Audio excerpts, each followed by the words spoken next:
Have you ever felt, I don't know, just completely stuck?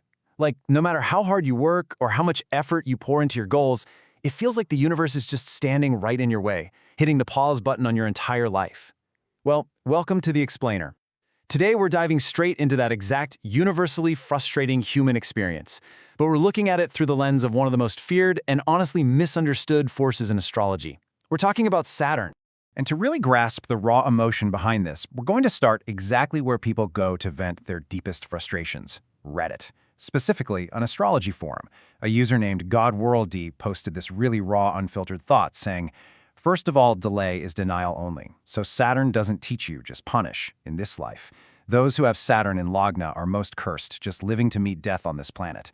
I mean, wow, it's incredibly heavy, right? But it hits the nail on the head. It perfectly captures that deep, gut-wrenching pain of feeling like your life's path, or your specific astrological placement, is just some cruel cosmic punishment. Okay, let's dive into this. Because this single post, it sparked a massive, super emotionally charged debate. On one side, you've got people who have literally been through the ringer, calling this whole idea of Saturn bringing eventual success extreme BS, and basically just fake motivation. But then, on the flip side, a completely different perspective popped up. You had people arguing that Saturn isn't a punisher at all, but rather this incredibly stern, unyielding teacher. So, to figure out who's actually right here, we need to understand what Saturn literally is. Which brings us to Section 1, Cosmic Archetypes and Charts. To really wrap our heads around this debate, we're going to lean on the academic framing of philosopher and cultural historian Richard Tarnas. In his work, An Introduction to Archetypal Astrology, he explains what a birth chart is actually doing. And here's the kicker. He argues it's not about physical gravity or some mechanistic cause and effect. It's actually about a world soul, or what's called anima mundi. Think of it as a holistic patterning of the universe, where planetary positions correspond to the basic patterns of your life.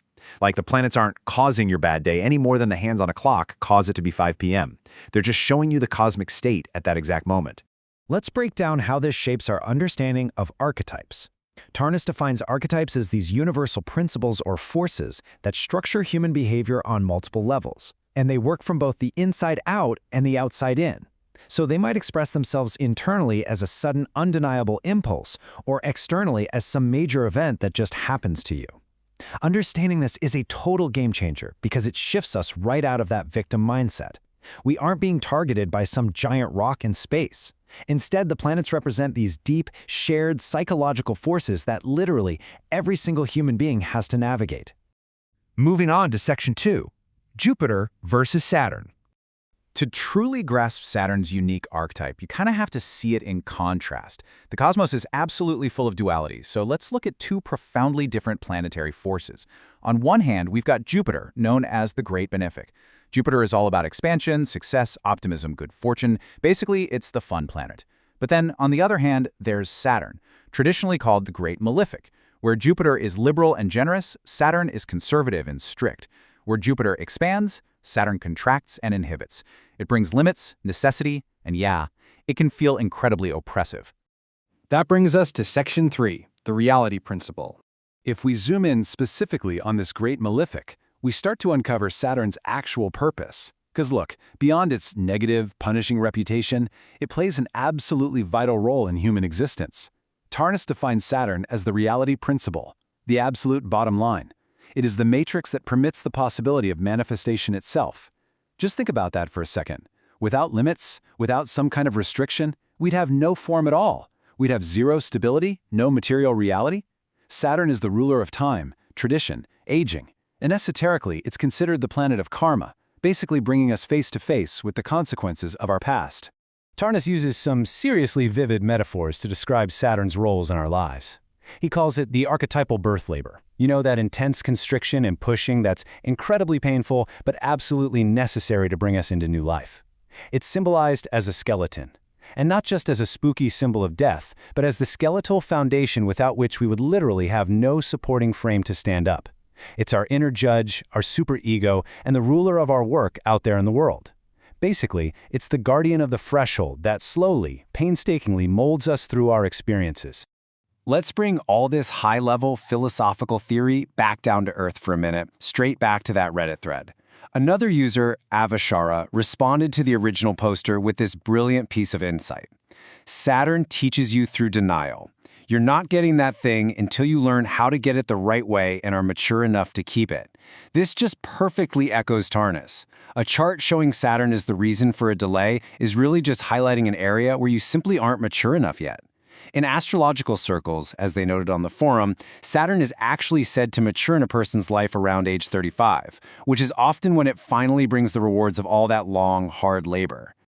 So, the whole crucial point here is summed up perfectly by this Friedrich Nietzsche quote that Tarnus includes in his text.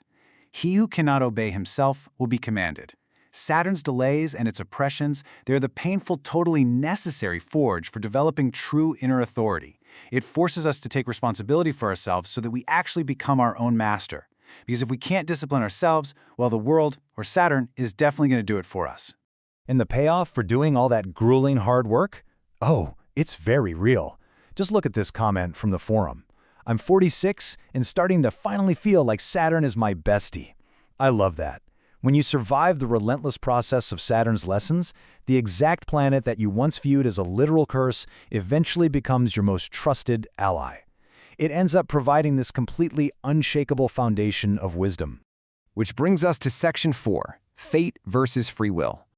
Now, you might be wondering, if our birth charts are mapping out these massive, inescapable cosmic archetypes like Saturn, are we all just helpless puppets to our fate? Is this whole thing just completely deterministic? Well, Tarnus offers a profoundly liberating view here. He points out that astrology used to be viewed as a rigid deterministic prison, but when properly understood, it actually increases your personal freedom. If you're completely unconscious of these forces, then yeah, sure, you act blindly based on unconscious motivations. But to the exact extent that you become aware of the archetypes affecting you, you can start responding with greater autonomy. It's literally a tool for your own agency. By synthesizing the wisdom from Tarnus and those experienced voices on the forum, we actually get a really clear roadmap for integrating Saturn. It requires us to face reality with absolute humility. One user beautifully pointed out that beyond our modern addiction to constant Jupiter-like growth, Saturn teaches us neutrality. It's about looking at what's actually still available to you when things completely stall, and just taking tiny, steady steps forward. As another user so perfectly put it, those who actually learn these lessons say Saturn merely delays, but those who resist and dig their heels in, they're the ones who say Saturn denies. And hey, for anyone who still thinks a strong Saturn placement is just a guaranteed life sentence of misery, the forum participants pointed out a truly surprising fact. Highly successful, globally recognized figures like billionaire Mukesh Ambani and legendary cricketer Virat Kohli, they both have very prominent Saturn placements, specifically Saturn in their ascendant or first house. This is living proof that a heavy Saturn isn't a death sentence at all. It's actually the ultimate structural foundation for immense, enduring greatness, if you're willing to do the work. All of this leads us to Tarnus's ultimate paradigm shift. He suggests that the circumstances of our birth are actually not random accidents at all. He proposes that, from a higher spiritual level, we actually chose the specific circumstances of our lives, right down to our birth chart. From this viewpoint, your chart isn't some randomly allotted cosmic prison. It actually defines the exact personal gifts and the specific difficult trials that your soul purposely chose to work with and evolve through in this lifetime. Talk about a game changer, right? It completely flips the script on the entire idea of being cursed. The delays, the harsh limits, the brutal realities, they aren't punishments. They are literally the exact curriculum you enrolled in to achieve a higher level of awareness. So as we wrap up this explainer, I want to leave you with this one profound thought to ponder. If Saturn isn't in your way, but rather is the way, what trials have you chosen for this lifetime?